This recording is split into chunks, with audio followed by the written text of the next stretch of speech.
everybody. This is Stefani Rupert. Thank you for tuning in to the Naked Humanity podcast, where we take the deepest look possible at what it means to be human. Today is episode number 38, and I have on Professor Peter Dinesen, who's a specialist in trust in societies. So I just spoke with Peter, and we had a fascinating and important conversation about trust. Trust is one of those things that you might not necessarily pay attention to or think about in a systematic way, or think about as relevant to our country's functioning the way you would think about media or civil discourse or movements and all that sort of stuff. But trust happens to be really foundational to not just how we function on a personal level, but how our societies manage to function as well. So this is something that is widely studied and really important in the academy, because we're trying desperately to make sense of what it is that makes people trusting and how we can facilitate that. How can we make it happen? What are the things that make trust happen? And how do we create policies and institutions and practices that can support that? There are massive differences across the planet in terms of how much different countries and different communities trust one another. And of course, differences within those groups. And it's really, really important for us to understand why. Professor Dinesen actually is in Denmark and has, as such, quite a unique perspective, because Denmark is known as one of the more trusting countries in the world. And that creates an interesting case study, an interesting world that we can look at to understand why places like, for example, the United States are so distrusting. Trust has been on the decline in the United States for several decades now. And we need to get to the bottom of it, and quickly.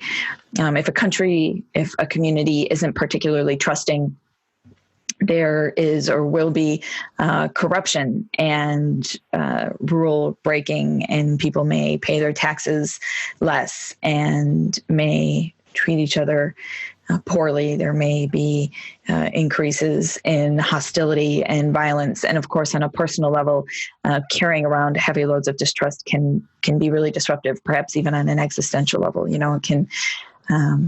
It can be really unpleasant to bear so much distrust towards your fellow people, to walk around with suspicion all of the time. And so we really need to look at what it is that makes us trust one another if we want to heal ourselves and our communities. So Professor Dinesen's Peter is a specialist in these sorts of questions. He is a professor of political science at the University of Copenhagen, and is looking at social trust, our dispositions towards immigrants, redistribution of wealth, political participation, macroeconomics, many, many, many really important questions. And he is a sought after, really highly regarded researcher and theorist in this regard, precisely because of the high quality of his research, and also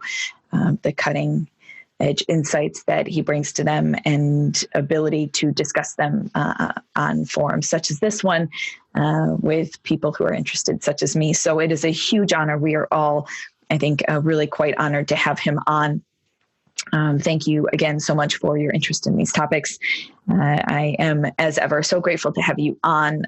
Please do be in touch with your thoughts about this podcast. If you so like, you can find us on Facebook, Instagram, and Twitter at Stefani Rupert, and you can always email us at stefanirupert@nakedhumanity.org, and we will get back to you in due course. Thank you again so much for tuning in. Without further ado, here is Professor Peter Dinesen. Thanks. Okay, welcome, Peter. Thank you very much. Yeah, thank you. It's actually pretty uncommon for me to talk to people on the side of the ocean, so it's yeah, it's very nice, and it's an honor. I don't often I don't know. I think that this question about trust is so magnificently important, and at least in the circles that I'm in, it's quite hard to. People aren't often having empirical discussions about this, where they're actually bringing in data to back things up. We talk about how important trust is, but we don't actually study it in a rigorous way. And so I'm so happy to be having this conversation with you. Well, thank you very much for the invitation. I'm thrilled to be on the show. I actually think what you're saying, I think it kind of resonates with my experience that, when you talk to most people, they sort of intuitively say, yes, trust is tremendously important, and so it's just a general feeling that most people have. But I think sort of the more sort of empirical assessment of it is something that, people for good reasons do not necessarily know so much about necessarily. And I mean, I think that's one reason why I think it's an interesting topic to study. And and of course it's nice to delve into something that people find important. I mean, I think that's just that's a nice motivation in a sense. Yeah. And I also think sometimes people don't notice how important it is until you sort of bring it up or you tell them, and it's like, wow, you're right. Like my level of distrust or the level of distrust that I feel around people. Like this is something I end up talking about with Americans all the time. People are like, you're right. Like I have become really distrustful. I think that's very true. And I have studied trust of immigrants quite a lot. And for example, looking at what happens to trust levels when you move from a context or a country where trust is very low to a high trust setting, for example, Denmark or one of the other Scandinavian countries. And this is actually, when I talk about my findings, which is basically that trust tends to increase quite substantially if you move from a low trust to a high trust setting. A lot of people can sort of exemplify that, Brazilians living in Denmark, for example, trust is very low in Brazil. And they say that, this is something that's sort of, it's just very pervasive. It's all over. Like when you're in Denmark, you can kind of feel trust in many different ways that they didn't actually think about before coming here because, they're used to like the low trust context. So I think it's very accurate with how you're describing it. Thank you. Yeah. So maybe we should set a foundation or what have you. Can you tell us a little bit about more specifically what this concept of trust or social trust is and why how you see it mattering in society? Right. Yeah, absolutely. There's first of all, I think it's important to say that social trust is so the social aspect indicates that it relates to other human beings. So it's different from trust in institutions, for example. And we might talk a little bit about that later. But social trust is specifically about trust in other people, and I think you can kind of see it as essentially like a belief that other people will act cooperatively towards you, or at least not willfully against your interests. It's not only me saying this, but I think it's a tremendously important phenomena in modern societies. And why is that? So to be a bit more specific, I'm mainly interested in what is sometimes called generalized social trust. So that essentially refers to trust in strangers, trust in people we don't know, that we don't have any information about. And that's different from, let's say, trust in your family or trust in people who are like yourself or your neighbors. This is sort of the generalized or more abstract form of trust in others that we don't know. And that form of trust, I argue, and others, or based on others, is very important in dealing with strangers, essentially, because this is kind of the prior you meet other people with that you don't have any prior information about. So people you don't know, whether you tend to act more or less cooperatively towards them, that to a large degree depends on whether you trust other people or not. So this is what you use when you're in a situation where you don't have any other information at your disposal. And so are there things that we see that are associated with trust, right? So like you said, lower levels of cooperation or certain reactions to immigrants, or like what are the results? Yeah, absolutely. I mean, maybe I can elaborate a little bit. So without becoming too technical, I think the idea is that it's very well substantiated, shown empirically that humans are what is sometimes called conditional cooperators. It means that we would like to cooperate. So it's kind of what is sometimes called a tit for tat strategy. So we would like to cooperate, but only if other people also cooperate. So again, the tit for tat strategy. And that means that if we tend to believe that other people will also cooperate, we'll do the same thing. And this is where trust comes in. So if we trust other people, then we tend to act in more cooperative ways, and various sort of positive social outcomes come from that. So for example, think about something like tax paying or recycling, for example. It only makes sense if others do the same. Otherwise, you end up with being the sucker, essentially the only one paying your taxes or actually recycling, and then it doesn't matter. And then, of course, if you trust others to do these things, then you tend to do them yourself, and that of course produces a number of essentially in the case of taxes, it produces higher tax revenue, and then for that you could do various forms of collective action projects. So that I think that highlights why trust is important for cooperation. A number of sort of positive things flow from that in society in general. So some places are, like you mentioned, Brazil and Denmark, some places are more trusting than others. And obviously this is a massively complex question. But how do places become trusting, and how do they lose their trust? Right. So that is really the $1 million question. It's I think we know a number of things about this, but still a lot of other questions that remain to be answered. So first of all, like I indicated earlier, that you also just highlighted, there are really massive differences in trust levels. It's really tremendous variation across the globe in this regard. And generally speaking, you can see Northern Europeans, especially the Nordic countries, being very, very highly trusting. And then you see other countries, such as, for example, Brazil or the Philippines, being very low trusting. And sometimes you see trust levels up to around 70 to 80% trusting others in the Nordic countries, and then maybe less than 10% in some of these countries. So there are really tremendous differences. And of course, that raises the question, why is it that some countries are much more trusting than others? And you can think of a number of different sort of general explanations.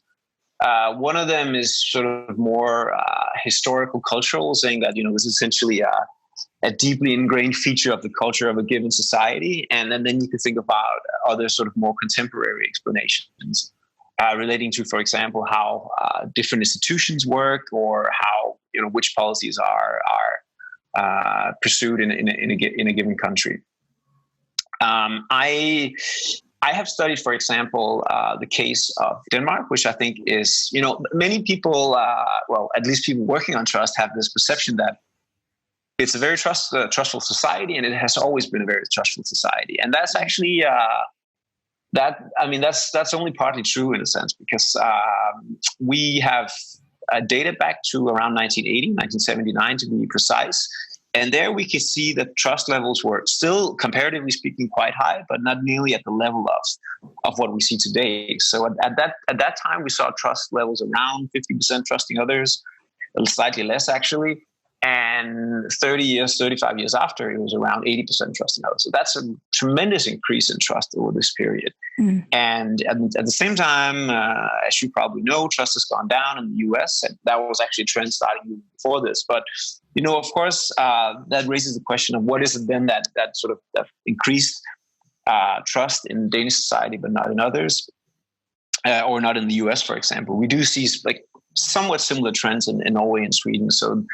So the Danish increase is kind of unique, but it's not, it's also something we do see in other places, but also something we don't see in other places where we've actually seen a deep decline in trust.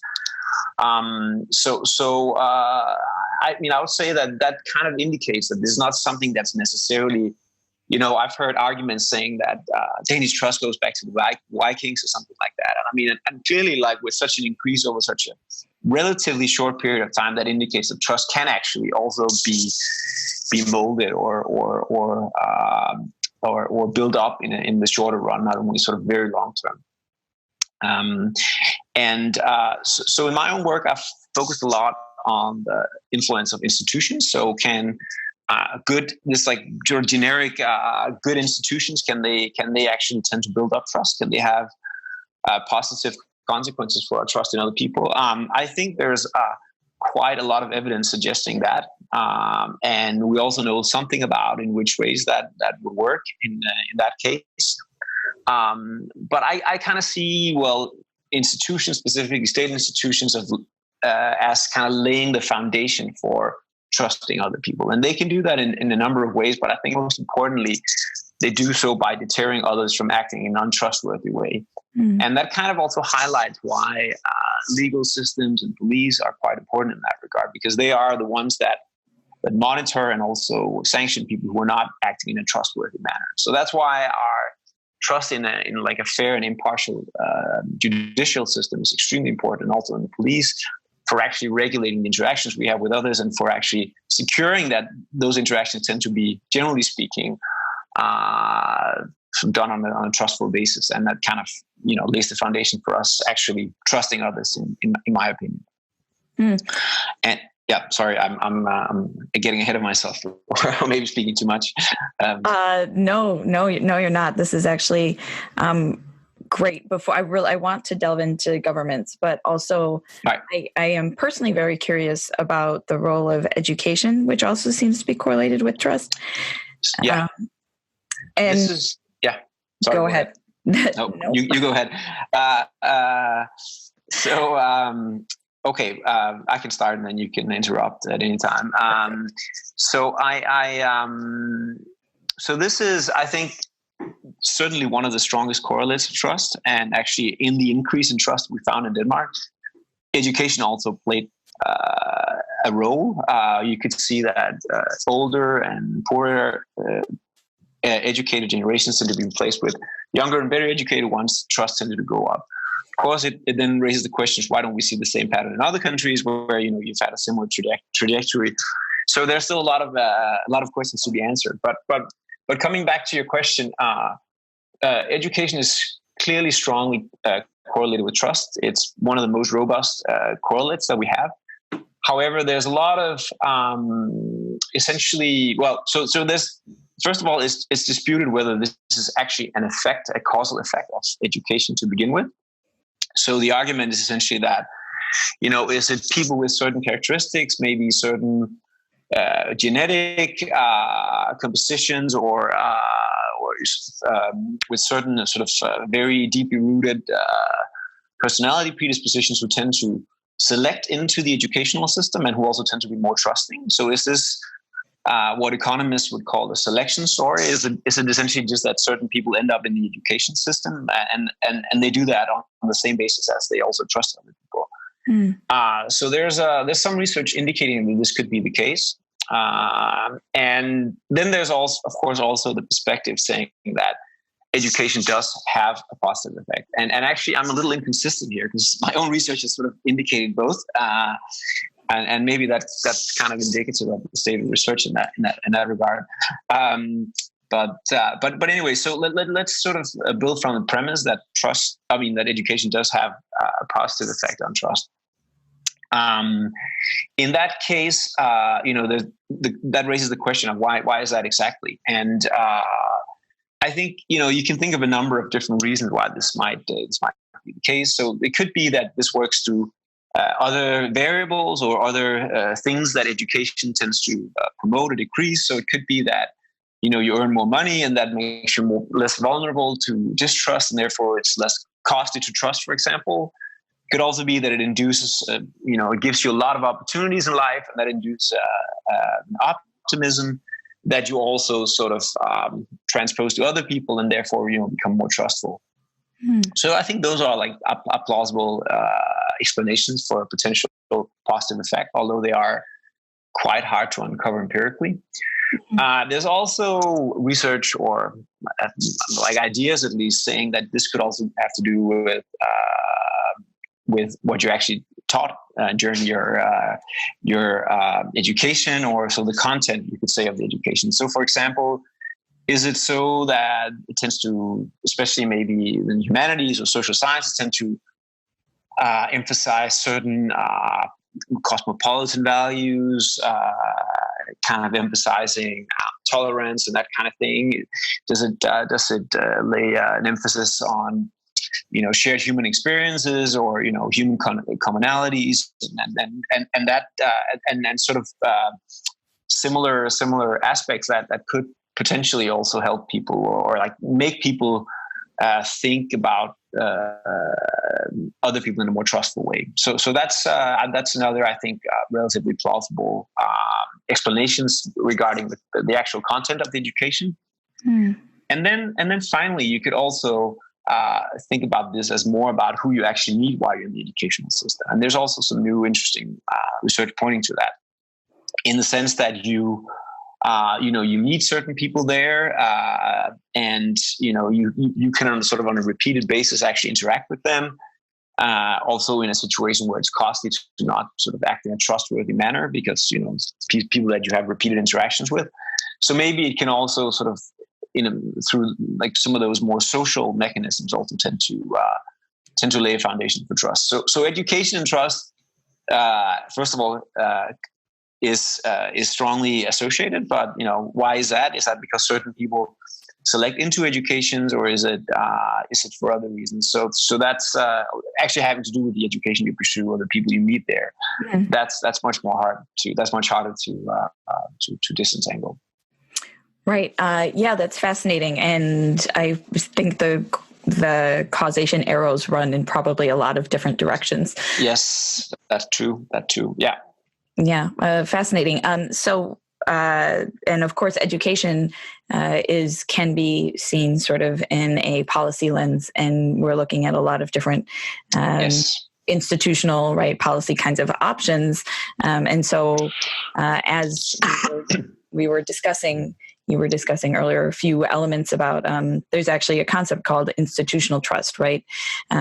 What is it that our governments are doing, and how is that related to our own trust? And so can you elaborate a little bit on how these things might be related? Yeah. Absolutely. And like I said before, I think first of all, it's important to distinguish the social trust from institutional trust. And so of course, trust in institutions it could also have like this, it could be representatives of certain institutions. So there might be a social element to it too, but it's more about, are you trusting the government? Are you trusting the police? Are you trusting the banks, or other institutions, and that's sort of a different matter. Like what my work has mainly focused on is trust in state institutions, sort of as a broad label, or like covering different aspects or different actual institutions under the state. And there is certainly a very strong correlation between trust in institutions and social trust. And why is that? What's the reason for that? Again, it could be that some people just have a kind of a trusting personality, or they have certain personality traits that go together with both trust in institutions and trust in other people in general. I think that's almost certainly part of the explanation, but it's not all of it. There also seems to be an actual causal effect of the one form of trust on the other. Again, this is difficult to disentangle empirically, but some of my own work and work by others use data over time on the same individual, so we can sort of track how one type of trust develops after the other type of trust increases, and so on. And what we do see in those studies is that social trust seems or appears to change after institutional trust changes. So there seems to be, like, this is an indication that it's essentially or primarily institutional trust influencing or causing social trust. So at least from some of my own studies and others, there seems to be an effect of institutional trust on trust in other people. So that kind of implies that governments, by acting in a way that sort of invites trust in their institutions, can actually also lay the foundation for trust themselves. So, but that of course like raises a whole other $1 million question of how do you build good institutions, which is a whole research agenda or a huge research agenda on its own. But I think it's still important to highlight that you could actually build up trust by actually having good institutions, quote unquote, that lays the foundation for social trust, like as I talked about earlier.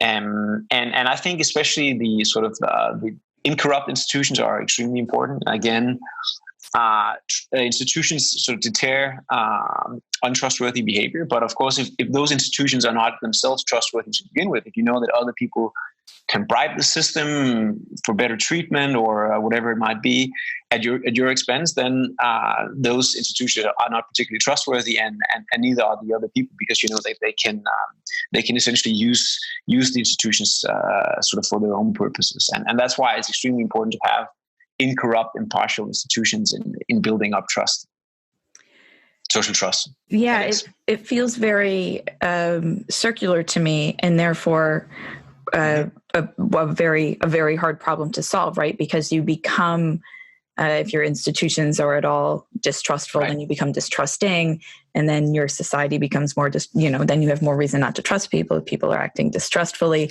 Exactly. And it's getting out of that cycle. Exactly. What kind of reset button do you need, right? Exactly. I mean, this is exactly why it's such a hard problem. How do you sort of break that vicious cycle, so to speak? And how do you, and of course, there's a lot of research in political science and economics and other fields where they're trying to understand how can you actually sort of exogenally induce like good institutions one way or another. And it's very challenging. It's very hard. But you do see every now and then, right, that there are actually improved institutions in countries, and of course those countries are always studied a lot, and policymakers and others try to take relevant lessons from those countries and see if they can sort of be transferred or transplanted to other contexts. But that is really important, and how do you sort of fight corruption, because it's so sticky, it's so hard to change, especially on a shorter term basis.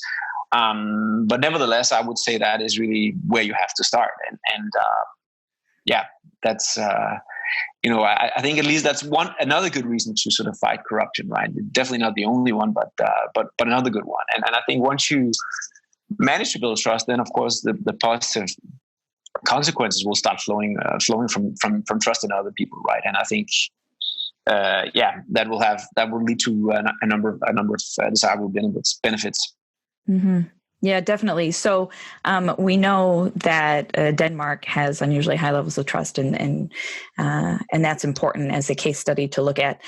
Something I think that a lot of people around the world find important is that a lot of our most powerful countries are radically distrusting, right? I would imagine that's true. Yeah. And especially we know that the United States it's one of the more distrustful countries, isn't it? It's like getting pretty up there.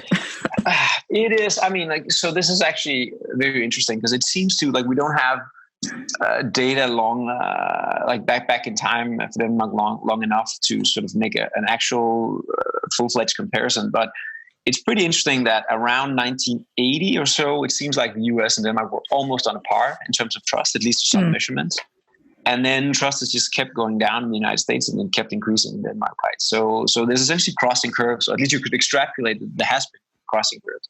So trust in the US has been high historically in the 50s and 60s, but of course also with quite massive differences across groups, right? So especially across racial groups, but also across ethnic groups, you do see very massive differences in the United States in that regard. And trust has essentially decreased quite substantially, as you said, over the past 30, 40, 50 years in the United States. So that is a cause of worry, of course, because provided some of the positive consequences I was talking about earlier, this really prompts concerns. You mentioned, and I think this is probably important to highlight, that trust can actually vary a lot between different demographics in a particular place, right? It's not universal, and so you would maybe imagine that a demographic that has been comfortably, situated pretty comfortably for decades, might give a lot of positive data for trust. But if that's shaken, right, with, I don't know, the civil rights movement, all that sort of thing. And of course, the disenfranchised communities probably tend to have lower levels of trust as well. Yes. Is that true? I'm just guessing. They do. I mean, there are really quite stark differences across ethnic and racial groups in the United States. And as you said, the U.S. used to be more homogeneous, right, in the 50s probably, and than it is now. So I think maybe that's part of the explanation. But So I'm not sure exactly what sort of trajectory is for different groups, but there certainly are very massive differences. And actually, one interesting aspect I might add is that in the United States, you tend to see sort of patterns in trust across groups that tend to correlate with trust where they came from, or where the groups originally came from. So, interestingly, ancestors of people who have ancestors in Scandinavia, so in the Midwest, essentially tend to be substantially more trusting than most other groups in the United States. So that's that kind of raises this issue of, is trust something that's part of the culture that you are socialized into, and how does that mean that it's very hard to break, essentially, or build up for that matter? Right, but then I would wonder if after a generation or two, we would assimilate to our level of distrust or something. And that's actually interestingly, at least most results actually indicate that this does not happen. I mean, that people tend to sort of hold on to their trust or mistrust too. And so a lot of my own work actually focuses on this in the European setting, where we don't see the same pattern. Here we see, to a much higher extent, that there's an adaptation to the level of trust where you actually migrate to, sometimes even for the first generation. So this is a little bit of a puzzle, but of course also interesting to think about, why is that exactly? I also think we should be a little careful in sort of overestimating the importance of sort of culture, whatever that is in this context, right? Because of course, it's easy to see how certain group memberships, certain ethnicities have received different treatments from government, coming back to how good institutions work and so on. So I think that the story is much more complicated than that in reality. That's interesting. So do people, and I know this is a massive generalization, do people tend to sort of develop a level of predisposition to trust or not trust pretty early in life? And is that consistent, or do we see changes in individuals over time? Right. Very good question. Especially because this is something I'm very interested in. But I think, as I see it, and like it's gonna come out as kind of banal, I guess. But like I see it as you kind of. So you're born with a certain genetic makeup, and already there we know that also correlates with trust. Then you receive early life socialization, and that can come in different forms. It could be your parents rearing you in certain ways in order to make you trusting, or the opposite. But it can also just be sort of observing what your parents do and say, and other experiences that are not necessarily sort of directed towards trust, but that is just something that sort of influences your sense of whether other people can be trusted or not.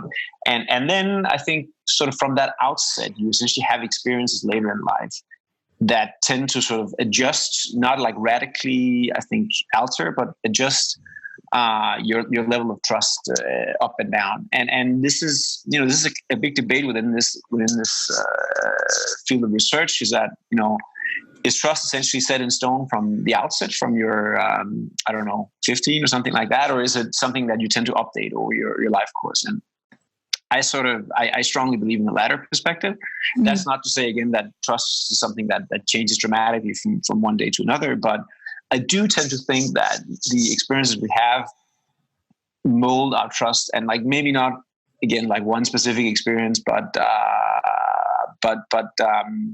I think that I think that over time this kind of accumulates, and therefore you sort of adjust your trust levels up and down according to what you actually experience. And I think, of course, this is also important in relation to thinking about, okay, how can we sort of, to what extent can we actually enable positive experiences and therefore also build up trust through that route, essentially.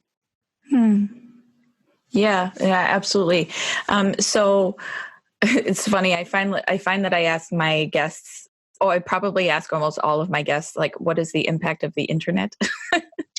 Right. Which is funny, but important. So go ahead. What is the impact of the internet? What is the impact of the internet? Here's the answer to that. No, I mean, it's complicated. It's complicated, but I kind of, that's a boring like researcher response in a sense. But like, I think actually, I think this is a tremendously important, obviously, but also something that's that has received way too little attention in not only in this field of research, but also in other adjacent fields. And I think it's largely a function of this being very hard to sort of study, essentially. But of course, we're getting smarter, and we're developing new methods and tools that we use for this. So it's improving, but I think this is drastically understudied, to be honest. And I, you can think about a number of different ways through which this could operate, I think. And I don't have sort of, I think, for example, like how does sort of mediated reality, this is not only a part of internet, of course, but it's also about mass media and information more generally. But, how does that influence how you look at other people? Oftentimes in other sort of related fields, we talk about how vile, how aggressive people can be online, and like what does that do to how you view other people. I think that's kind of interesting. I also think it's interesting because we can maybe we can think of this as something very dramatic, but it could also be that people are actually surprisingly good at detaching those experiences and actually sort of building their trust more on what they experience in face to face or in their everyday life in sort of more daily interactions. So I think this is very much an open question, essentially. You can also think, and I think sometimes maybe due to the media, there's all this like hysteria about this could have so many negative consequences, which is true. But at the same time, you could see, okay, the internet also enables you to have positive experiences with people, throughout the world. You can sort of talk to someone, in the United States or I don't know, wherever, and have a conversation about a common interest of yours or, something like that. So there's also a dramatic number of opportunities and possibilities that you can take advantage of through the internet. And it's not, I think you can make plausible hypotheses either way. Like they can have positive and negative consequences. It certainly alters the way we interact with other people. We do that much more online than something we haven't really done before. And I think like that. I think that is really interesting to uncover what that actually means. Whether it's positive or negative, I think it's kind of hard to sort of adjudicate a priori. But I would say one thing though. So as I understand, there's quite a lot of evidence showing that social media in particular can have negative consequences for mental health, essentially. Because it conveys images of other people as being, much more successful and, living much more ideal life than yourself. And even though, it's kind of a created image, right, then you still think of it as something, you take it in because it just makes it more salient, makes social comparisons more salient to you, and maybe it doesn't do anything good for your self-esteem and maybe your optimism. And because we know those things tend to be quite robustly correlated with trust. And if this is the case, if the evidence actually holds up in this regard, I think that could be one pathway through which trust could be negatively affected. But it remains to be seen, of course. Yeah, absolutely. There's so many directions I could go with that. So I have spent some time chatting with social psychologists on this question of self-esteem, which happens, I think, to be really relevant to the fabric of our society, right? And sort of our personal significance is really interesting to me, and how it sort of influences the way that we interact with other people. I'm not altogether sure that like, are there studies of the relationships between self-esteem and trust, or is that not something that's a part of this study? Oh, I mean, it is. It certainly is. It is. I think probably a bit more from a psychology angle than than my own research. Mm-hmm. But there are studies indicating that you do find a positive association between the two. I mean, and I think it's coming back to some of the questions we talked about in relation to other central variables in relation to trust, namely, is this then because certain people have a certain personality when they tend to be more self-confident, have higher self-esteem, and therefore also trust, or is it an actual effect of one on the other? And that's super hard to tease out, but I still think it's a relevant question in any case. I probably also think it's something that we should study more. I've studied something a little bit similar or slightly akin to this, namely looking at how personality traits tend to correlate with trust. And of course, self-esteem, I would imagine at least, is also correlated with certain personality traits. And you do see that that trust do tend to be quite strongly associated with various dimensions of personality according to sort of typical models of personality. So to me, that also raises the question: is trust an aspect of people's personality, or is it, how should we even think about this? Is it a predisposition in its own right, or is it actually just part of your personality? And I mean, teasing those things out, I think, is important, but also very, very complicated, frankly. So I think the obvious question then is, what sorts of personality traits are we looking at? Like the big five, right? Yeah, is openness exactly. obviously correlated with trust? Yes. It was. I specifically looked at the big five, and I saw, for example, unsurprisingly, agreeableness very highly correlated with trust, which was very much to be expected, given that actually one facet of agreeableness is trust. So this becomes very circular potentially, right? And so we did a number of things in order to sort of take that into account, and we actually found that it mattered quite a bit if we took out that specific facet of that personality trait.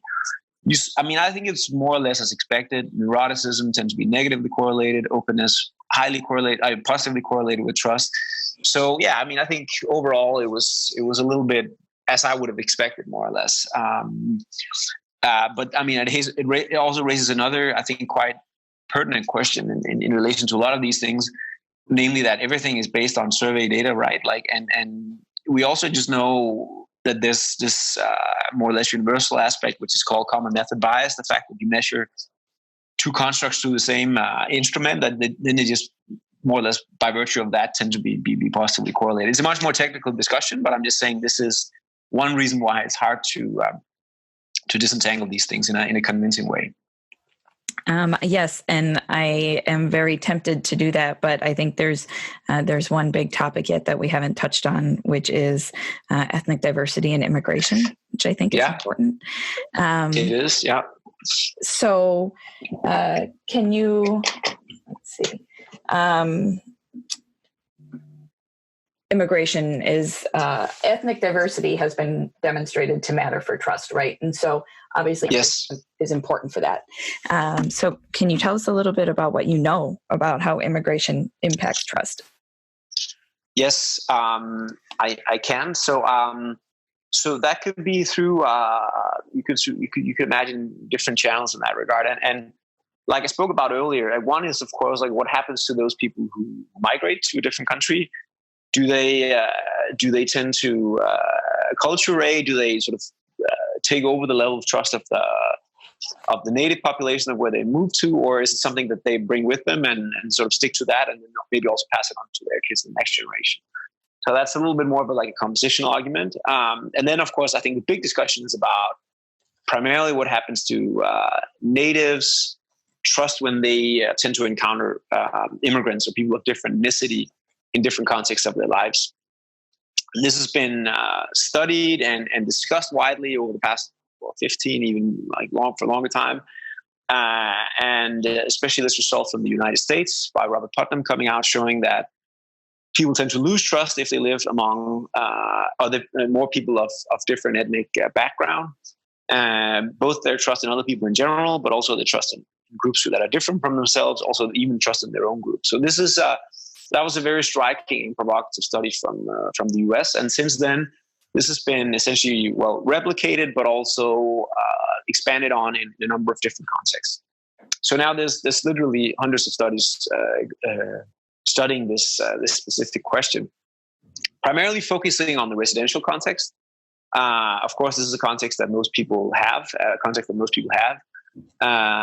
and also one where you're more or less bound to have exposure to that group if you live or to different ethnic groups if you live close to them. So it's sort of a very pertinent social setting, in a sense, social arena. I would say my own research indicate that in the Danish context, ethnic diversity in residential settings do tend to depress trust. So trust goes down a little bit when you live in more ethnically diverse surroundings, and I think that goes to that also goes for a number of other countries, although it's not completely consistent across contexts. So I would say, and I'm actually working on sort of a meta-analysis of this right now, but I would say the overall impression is that there's a slight negative effect of ethnic diversity in residential contexts on trust in other people. Doesn't hold up in all contexts. Sometimes it's not statistically distinguishable from zero and so on, but it's the overall sort of gist is that there is this negative association. But again, it's typically not super strong. And of course, it's I think especially interesting in the Danish context is also that, so on the one hand, we see that there are these negative effects of ethnic diversity in residential settings. At the same time, we also see trust increasing very massively in Denmark over this period of time that we've studied. So clearly there are sort of counteracting forces going on in this regard. Right, because if you are consistently encountering, or I think you distinguish contact and exposure. Yes. If you're encountering versus if you're interacting with people, then you sort of learn that they're just human anyway, and you become pals.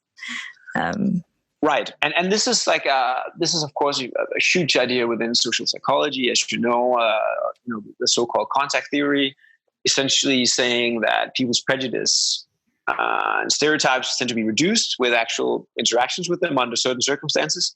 People will have more sort of less biased perceptions of outgroups, essentially, ethnic or otherwise. And this idea has then been sort of transplanted to the social trust question.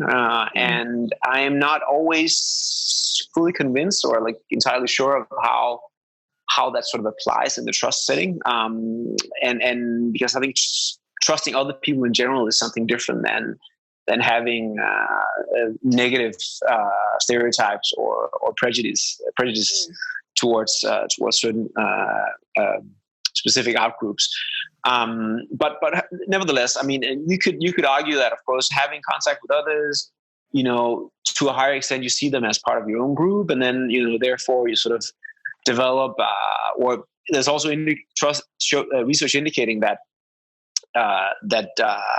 if you have positive contact, it actually also produces positive views on other groups, other outgroups, not only the specific outgroup you're in contact with. So you could imagine this could have these positive consequences for trust. I would say it's still disputed whether this is the case or not. I've recently done a study focusing on the workplace. And the reason why we did that is that contrary to the residential setting, we argued that the workplace is actually, it's a good setting to examine contact, because this is much more likely to happen in this context, where people interact on repeatedly on more or less on a daily basis. They often collaborate, sort of for common purposes and so on. So a lot of the conditions that were initially formulated to sort of promote positive contact effects is actually also in place in the workplace. So we examined the relationship between ethnic diversity in the workplace and social trust, and we actually found the same results as we did in the residential setting, indicating that apparently there's not so much support for the contact argument in that case. And I think, it's relevant to ask, why is that? I think one question is that, let me sort of zoom out and see this from a different angle. I would say that exposure to other groups is essentially unavoidable, more or less, unless if you have complete segregation, which is obviously not desirable. But exposure to outgroups or ethnic outgroups is essentially unavoidable in a multi-ethnic society. You'll see them where you live and where you work and where you shop and so on and so forth. So you will see the outgroup. It's something that always takes place. Contact, on the other hand, is much, much more selective. It could happen under certain circumstances, but it's also, it's much more self-selected, essentially. Of course, we choose where to live, but I think there's much stronger selection process going on in who we choose as our friends and that kind of thing.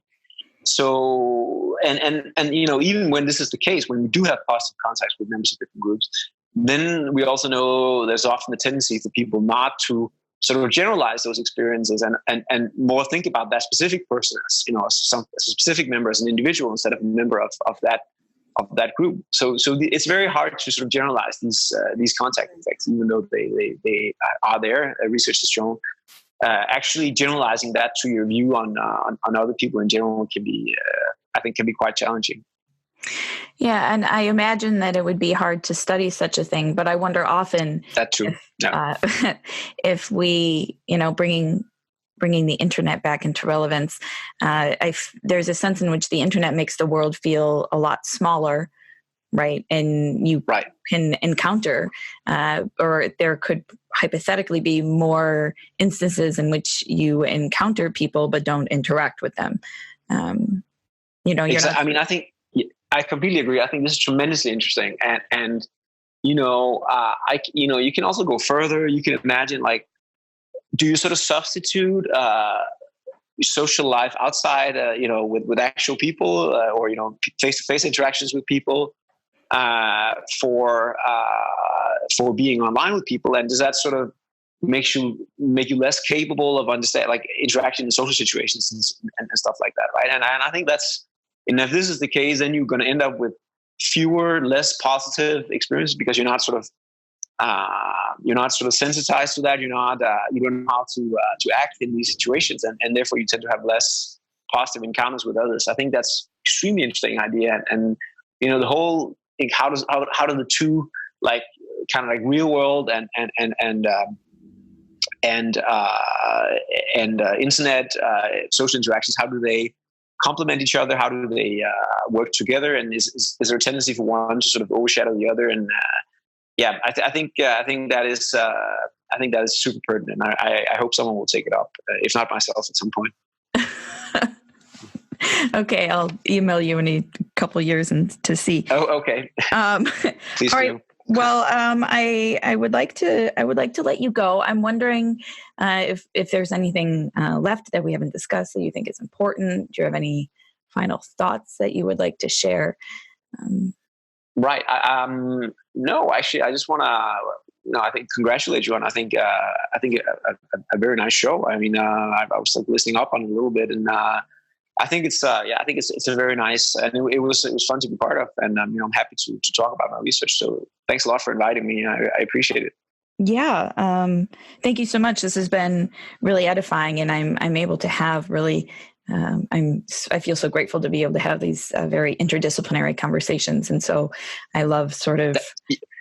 That is also a great point, actually. And I'm a political scientist myself, but, I think a lot of people would think that what I'm doing is more sociology or social psychology.